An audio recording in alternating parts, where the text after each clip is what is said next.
Good morning guys. आज है 28 दिसंबर और 28 दिसंबर के द हिंदू आर्टिकल में आप सबका स्वागत है। तो चलिए बिना किसी देरी के शुरू करते हैं आज का पहला वर्ड।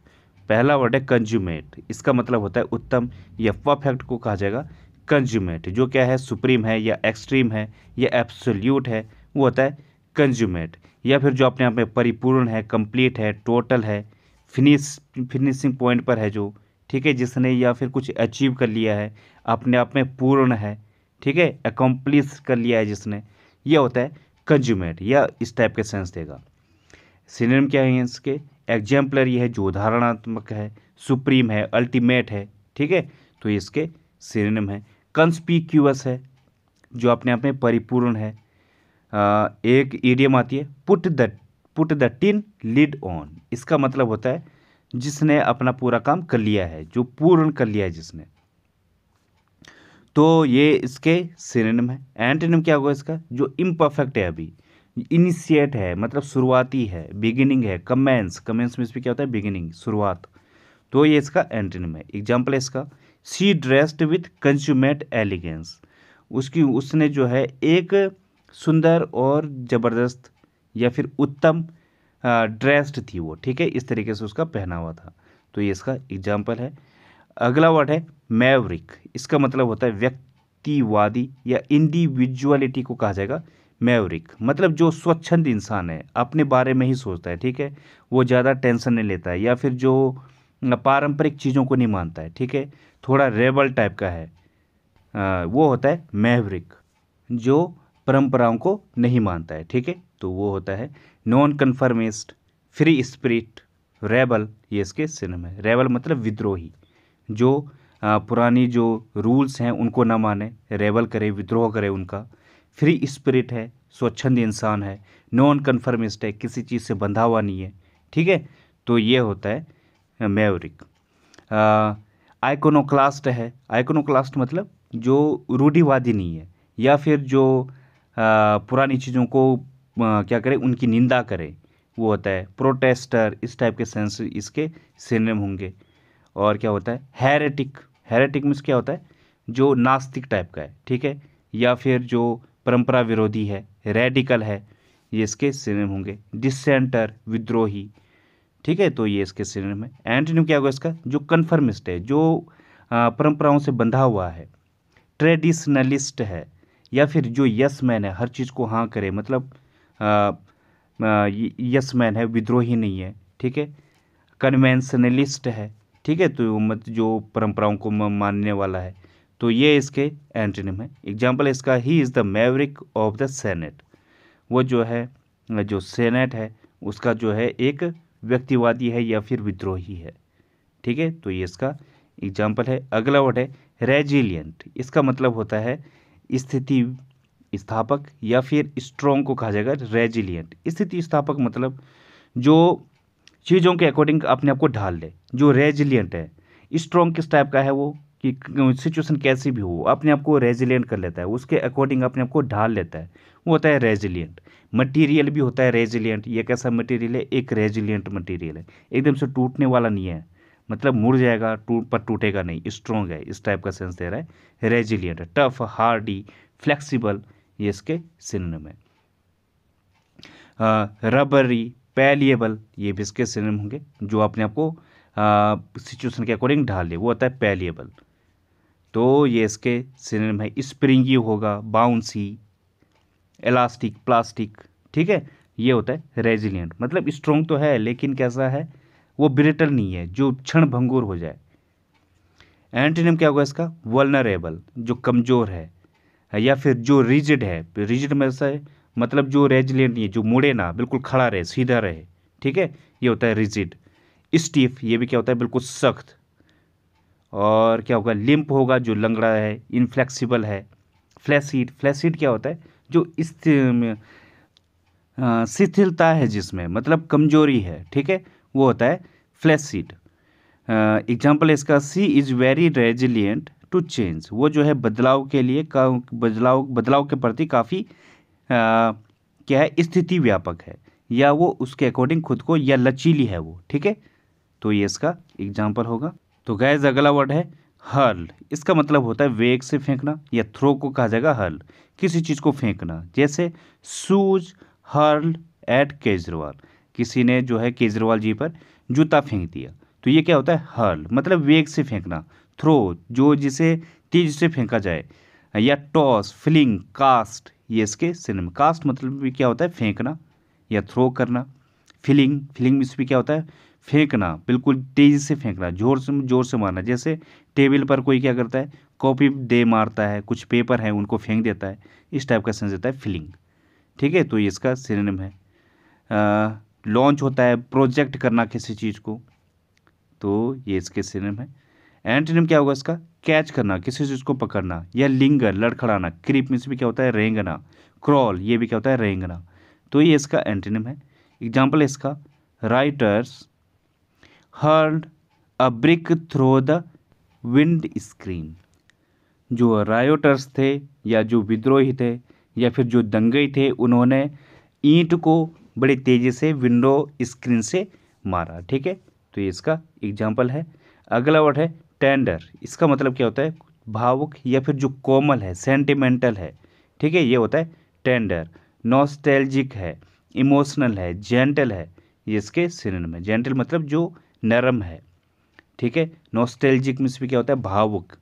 वल्नरेबल है, ये इस टाइप का सेंस होता है टेंडर। एंटोनिम क्या होगा इसका, जो हार्ड है, हार्श है, इनसेंसिटिव है, इनह्यूमन है, जिसके अंदर ह्यूमैनिटी नहीं है, तो या अनसिम्पैथेटिक है, जिसके अंदर कोई सिंपैथी नहीं है, वो होता है टेंडर।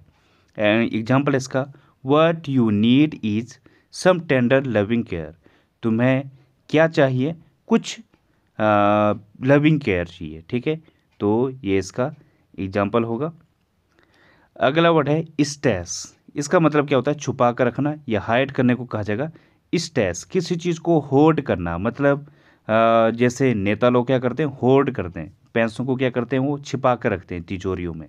ठीक है, या फिर वो उसको छिपा के रखते हैं, हाइड करते हैं, ये होता है stash. Store, conceal, stock pile, ये इसके सिनोनिम। स्टॉक पाइल मतलब इकट्ठा करना या ढेर लगाना घर पे छिपा कर, ये होता है कंसील छिपाना।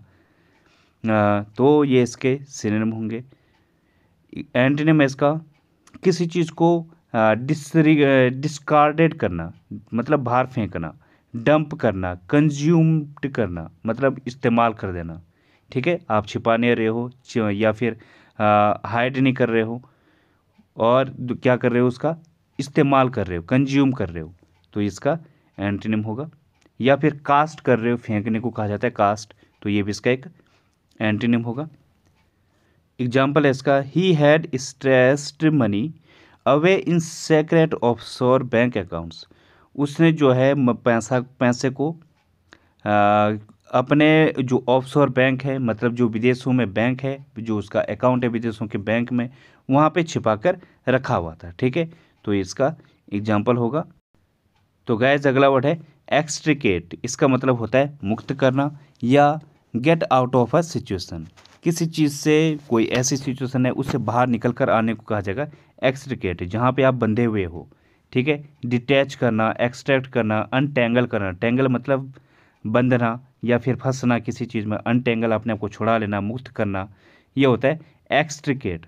एक इडियम आती है रिगल आउट ऑफ, इसका मतलब है किसी कठिन स्थिति से बाहर निकल कर आना।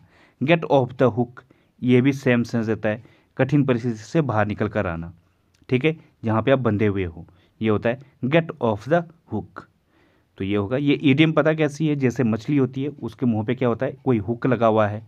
ठीक है, जैसे हम वो जो मछली पकड़ने वाले होते हैं वो क्या करते हैं नीचे हुक फेंकते हैं, जो टेढ़ा होता है उसके मुंह पे पड़ता है वो, और उसमें फंस जाता है।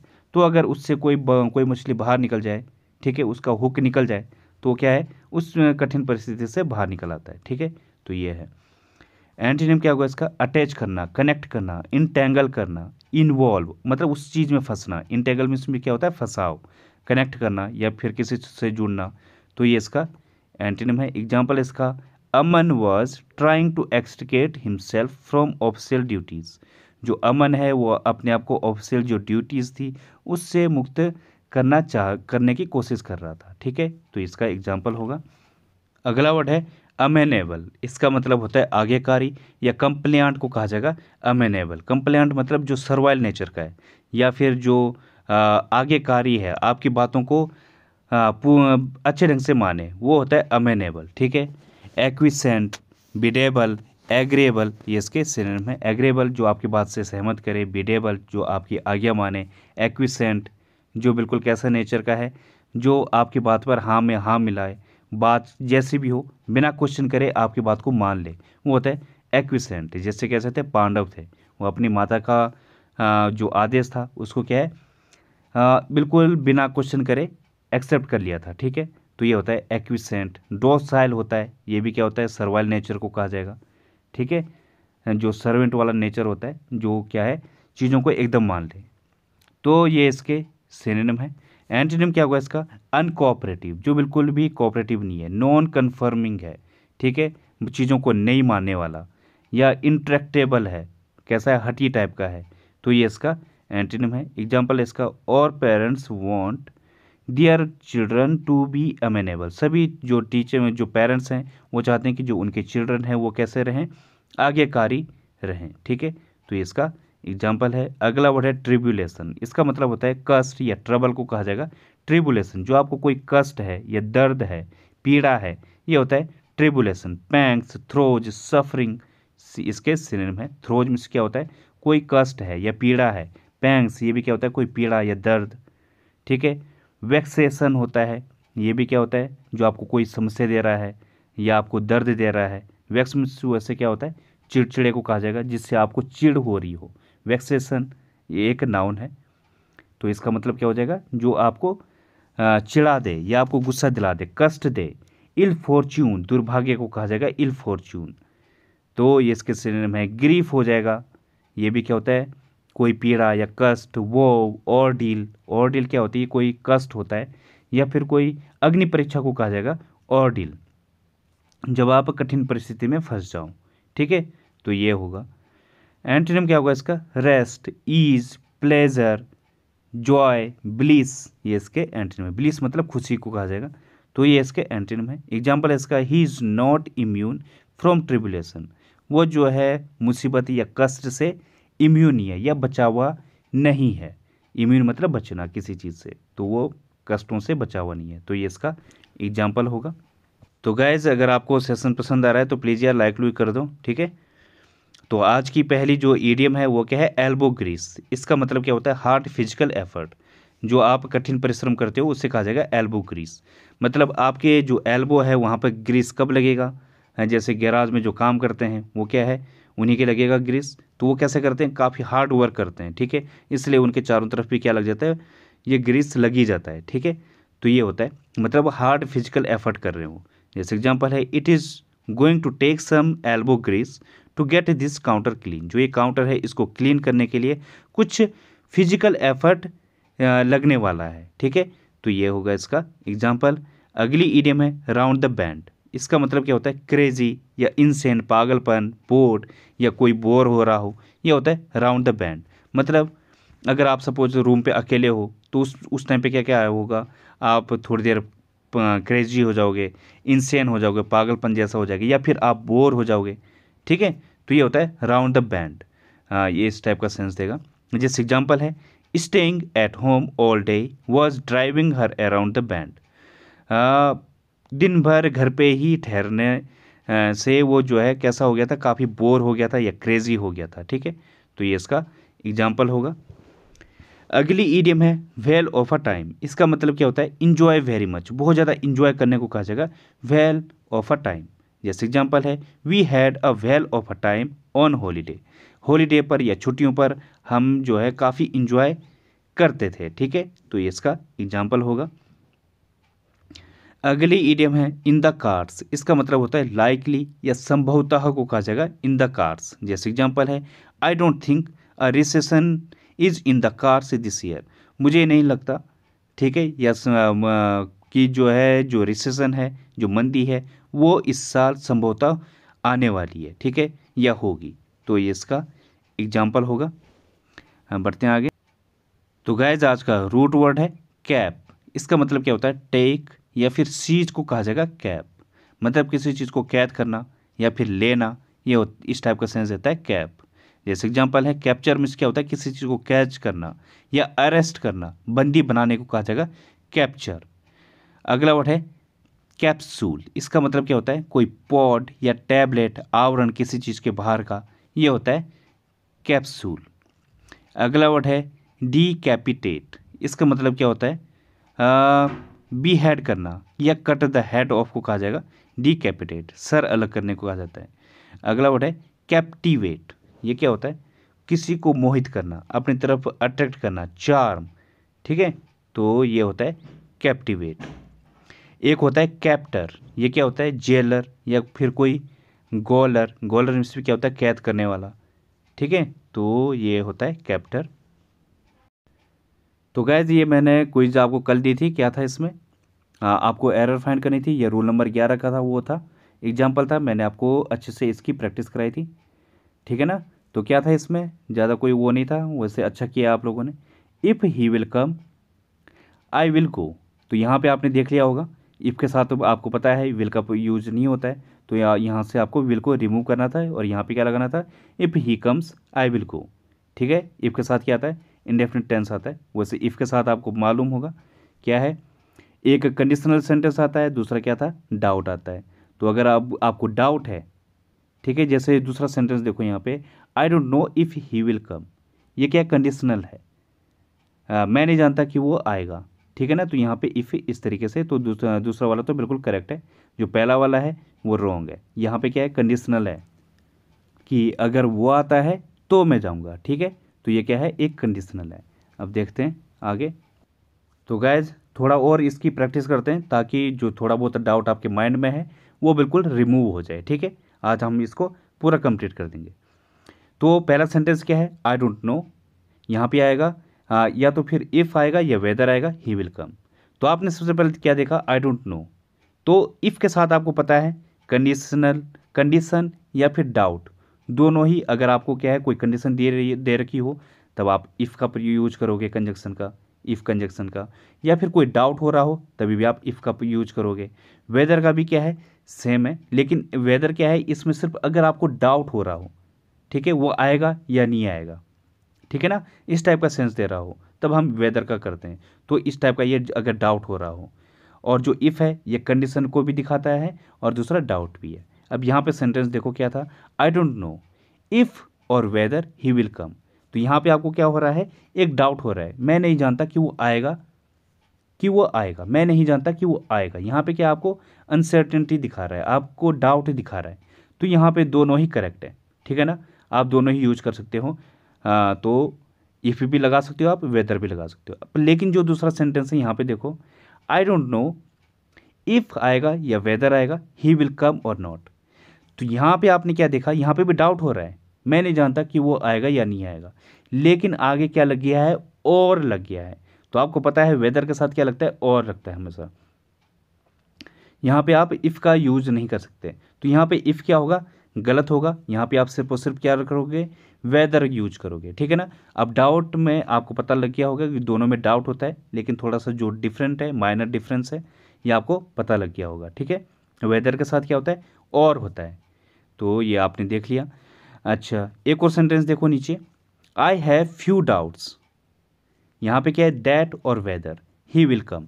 अब आपने यहाँ पे जो दैट है यहाँ पे नीचे जो दिया हुआ है इसको आप जो है अच्छे से लर्न कर लो, इसका स्क्रीनशॉट ले लो और बार बार देखा करो। दैट क्या है सर्टेनिटी है जो निश्चितता को दिखाता है, और वेदर क्या है एक डाउट है। अब सेंटेंस क्या है, अच्छा यहाँ पे एक और कन्फ्यूजन आगे होगी आपको फ्यू और अ फ्यू में, ठीक है। एक चौथा सेंटेंस दिख रहा होगा आपको I have a few doubts, ठीक है, ही विल कम। तो सबसे पहले ये जान लो आप जो फ्यू और लिटिल है ये दोनों, इन दोनों में क्या होता है अगर सिर्फ ये बीच में आ रखें तो इसका मतलब क्या है नेग्लिजिबल है, लगभग उसका सेंस क्या होगा बिल्कुल भी नहीं, या नॉट उसका सेंस क्या होगा नॉट का, ठीक है। I have few doubts he will come, मेरे को जो है मेरे पास कुछ भी डाउट नहीं है, ठीक है ना, इस टाइप का सेंस देता है, मतलब ना के बराबर, बिल्कुल ऑलमोस्ट नथिंग, मुझे फ्यू डाउट्स है, मुझे कोई भी डाउट नहीं है मतलब, ठीक है ना, इस टाइप का सेंस देता है। और अगर हो अ फ्यू या अ लिटिल तो इसका मतलब क्या है एटलीस्ट समथिंग, मुझे कुछ डाउट है। और एक और वर्ड होता है क्या, द फ्यू और द लिटिल। इसका मतलब क्या होता है, जितना कुछ है वो सब। ठीक है, आपके पास अगर 10 चीज़ें हैं तो उनमें से 10 के 10। ठीक है ना, द फ्यू का मतलब क्या है, जितना सब कुछ है वो सब। इस टाइप का सेंस रहता है द फ्यू। आगे हम अच्छे से इसको डिटेल में डिस्कस करेंगे। पहले यहाँ पे देख लो सेंटेंस के अकॉर्डिंग जितनी ज़रूरत है।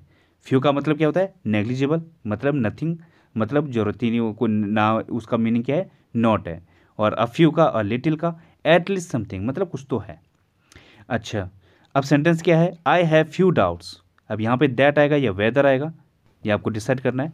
ही विल कम, मतलब क्या हो रहा है इसका, मुझे क्या है, डाउट नहीं है मुझे, क्योंकि नेगेटिव मीनिंग दे रहा फ्यू, मुझे कोई डाउट नहीं है, मतलब मैं श्योर हूँ ही विल कम, कि वो नहीं आएगा। ठीक है ना, तो यहाँ पे क्या आएगा, दैट आएगा या वेदर आएगा, क्योंकि वेदर का प्रयोग का जो वेदर है, नीचे देखो आप बार बार देखो, लिस्ट को देखो। वेदर क्या है, अगर आपको कहीं पे डाउट हो रहा है, और दैट क्या है, सर्टेनिटी, श्योरिटी है। तो यहाँ पे क्या है, आप श्योर हो। आई हैव फ्यू डाउट्स, मुझे कोई डाउट नहीं है कि वो आएगा, मुझे मतलब पूरी श्योरिटी है। तो श्योरिटी को दिखा रहा है, तो डाउट तो है नहीं, तो वेदर क्या होगा, गलत होगा। यहाँ पे राइट क्या होगा, दैट। तो आप कौन सा कंजक्शन यूज करोगे, यहाँ पे दैट को यूज करोगे। ठीक है। अच्छा, अब चौथा वाला सेंटेंस देखो, I have a few doubts that और वेदर ही विल कम। यहाँ पे क्या, आपके अंदर एक थोड़ा कुछ डाउट है, अ फ्यू डाउट्स, आपको थोड़ा कन्फ्यूजन है, संदेह है। ठीक है, अनसर्टेनिटी दिखा रहा है। तो यहाँ पे क्या यूज होगा, दैट किस चीज़ को दिखाता है, सर्टेनिटी को। तो दैट को आपको रिमूव करना पड़ेगा, और यहाँ पे क्या लिखोगे आप, वेदर ही विल कम। ठीक है ना, ये इतना सा समझ में आ रहा है। तो अब बढ़ते हैं आगे। अब यहाँ पे एक सेंटेंस देखो, कन्फ्यूजन आ सकती है आपके अंदर। क्या है, I don't know that if he will complete the work on time. यहाँ पे देखो आप, दैट और इफ़ एक साथ आ गया है, जबकि दोनों एक साथ नहीं आ सकते। ठीक है ना, ज़्यादातर तो ऐसा होता है। लेकिन कब कौन सी कंडीशन है ऐसी जहाँ पे दोनों एक साथ आएंगे, क्योंकि जो दैट है आपको पता है वो क्या है, श्योरिटी को दिखाता है, और जो इफ़ है ये क्या है, डाउट या फिर कंडीशन को दिखाता है। ठीक है ना, भूला मत करो इसको। अब यहाँ पे सेंटेंस क्या है, आई डोंट नो, मैं नहीं जानता, that if he will complete the work on time, मैं नहीं जानता कि वो जो कार्य है उसको टाइम पर करेगा। ठीक है ना, तो यहाँ पे क्या हो रहा है, आपको एक डाउट हो रहा है। I don't know that if he will complete the work on time. तो ये सेंटेंस क्या है, ये बिल्कुल इसमें बिल्कुल ये बिल्कुल गलत है। ठीक है ना, दैट और इफ़ एक साथ नहीं आएंगे। तो यहाँ पे करेक्ट क्या होगा, इफ़ को हम बिल्कुल सही मानेंगे, तो यहाँ पे दैट को रिमूव करना पड़ेगा, दैट को कर दो रिमूव। दूसरा सेंटेंस देखो, I know that if he helps me I will be able to do the work. अब यहाँ पे क्या, सेंटेंस को अच्छे से समझो। यहाँ पे क्या है, आई नो दैट, मैं जानता हूँ कि, ठीक है ना, मैं जानता हूँ, श्योरिटी आ गई है। आई नो दैट मतलब श्योर की बात कर रहा हूँ, मैं जानता हूँ। That if he helps me I will be able to do the work. यहाँ पे कंडीशन भी आ गई है। तो दैट के साथ तो कंडीशन नहीं आती है, लेकिन इफ़ के साथ तो कंडीशन आती है ना। तो इफ़ यहाँ पे करेक्ट है, यहाँ पे डाउट तो नहीं हो रहा, लेकिन क्या है, श्योरिटी भी आ रही है, कंडीशन भी आ रही है। मैं जानता हूँ, ठीक है ना, श्योरिटी आ गई। If he helps me I will be able to do the work, कि अगर वो मेरी सहायता करता है तो मैं कार्य को कंप्लीट करने में सफल रहूँगा, या मैं उस कार्य को सफल कर सकूँगा। ठीक है ना, तो यहाँ पे क्या है, एक कंडीशन आ गई है कि अगर वो मेरी हेल्प करेगा तो मैं ये कर पाऊँगा। ठीक है ना, तो कंडीशन भी आ गई है, और दूसरा क्या है, श्योरिटी भी आ गई है। इफ़ का क्या है, डाउट भी होता है एक, जैसे ऊपर वाला सेंटेंस है तो वहाँ पे चल गया हो, यहाँ पे क्या हो रहा है, उसको डाउट हो रहा है। और नीचे वाले में क्या है, ये कोई कंडीशन है कि अगर वो मेरी सहायता करेगा तो ऐसा होगा। ठीक है ना, तो यहाँ पे इसको कंफ्यूज मत करना, थोड़ा और समझते हैं। जैसे इफ़ है, ये क्या कंडीशन को दिखाता है। दूसरा क्या दिखाता है, अनलेस है एक, ये भी क्या होता है, कनलेस को ये क्या कंडीशन को दिखाता है। एक और वर्ड होता है प्रोवाइडेड, ये भी कंडीशन को दिखाता है। अब डिफरेंस क्या है इसमें, दिखा तो ये सारे कंडीशन को रहे हैं, अच्छे से समझो इसको। जो इफ़ है ये क्या है, या तो दोनों सेंटेंस क्या होंगे, जैसे यहाँ पे है या तो पॉजिटिव पॉजिटिव होंगे या फिर नेगेटिव ही नेगेटिव होंगे। बात समझ में आ रही है? जैसे सेंटेंस समझते हैं इसको, जैसे if he works he will succeed. ठीक है ना, दोनों पॉजिटिव आ गया है कि अगर वो काम करता है तो सफल हो जाएगा। ठीक है ना, तो यहाँ पे क्या है, पॉजिटिव आ गई, कंडीशन वाली है ये। यहाँ पे कंडीशन वाले सेंटेंस देख रहे हैं हम। तो अगर वो काम करता है तो वो सफल हो जाएगा, तो यहाँ पे पॉजिटिव आ गया। दूसरा सेंटेंस देखो, if he doesn't work he will not succeed. अब यहाँ पे नेगेटिव आ गया, दोनों तरफ नेगेटिव है दोनों सेंटेंस में। ठीक है ना, दोनों जो अलग अलग फ्रेज हैं इनमें क्या है, नेगेटिव नेगेटिव आ रहा है। अच्छा, लेकिन जो अनलेस है ये क्या है, एक पॉजिटिव आना चाहिए और दूसरा क्या आना चाहिए, नेगेटिव। ठीक है ना, हमने इतनी प्रैक्टिस कर ली है, कल भी की हमने, परसों भी की सेम, तो आपको समझ में आ रहा होगा। अनलेस में क्या था, एक पॉजिटिव होता है दूसरा नेगेटिव होता है। जैसे unless you work you will not succeed, अगर तुम काम नहीं करते हो तो तुम सक्सीड नहीं होंगे। ठीक है ना, सफल नहीं होंगे। अब नेगेटिव कहाँ पे आए, सेकंड वाले पार्ट में। वैसे आपको पता होगा if plus not equal to क्या होता है, unless. If plus not equal to क्या होता है, अनटिल। अनटिल और अनलेस दोनों के साथ हम नेगेटिव नॉट का प्रयोग नहीं करते हैं, क्योंकि ये दोनों अपने आप में क्या है, नॉट हैं। इफ़ के साथ हम नॉट का यूज करते हैं। ठीक है ना, थोड़ा सा डिफरेंस जान लो। ये फिर से रिकैप कर रहा हूँ मैं आपका। ये वैसे मैंने बहुत अच्छे से डिटेल में आपको कल परसों 2 3 4 दिन हो गया, 4 3 4 दिन से आपको अच्छे से पढ़ा रहा हूँ। ठीक है ना, और गाइज इनको बिल्कुल भी हल्के में मत लेना, ये क्लोज टेस्ट में बहुत काम आते हैं। फिल इन द ब्लैंक्स हो गया, क्लोज टेस्ट आजकल बहुत ज़्यादा आते हैं, और इनमें इसी टाइप की जो प्रॉब्लम आएगी ये आपके सामने देखने को मिलेगी। ठीक है, मैं आपको एक सेंटेंस देता हूँ, ये फिल इन द ब्लैंक्स है। Dash he work he will not succeed. ठीक है ना, यहाँ पे आपको फिलअप करना है, क्या है, अनलेस आएगा या इफ़ आएगा, खुद से दिमाग लगाओ। दूसरा सेंटेंस क्या है, dash he doesn't work he will not succeed. अब यहाँ पे अनलेस आएगा या इफ़ आएगा। ठीक है ना, ये आप कमेंट बॉक्स में जरूर लिखना। ठीक है, तो गाइज आज के लिए बस इतना ही। थैंक यू, धन्यवाद। If you like the video please like, subscribe and share the video.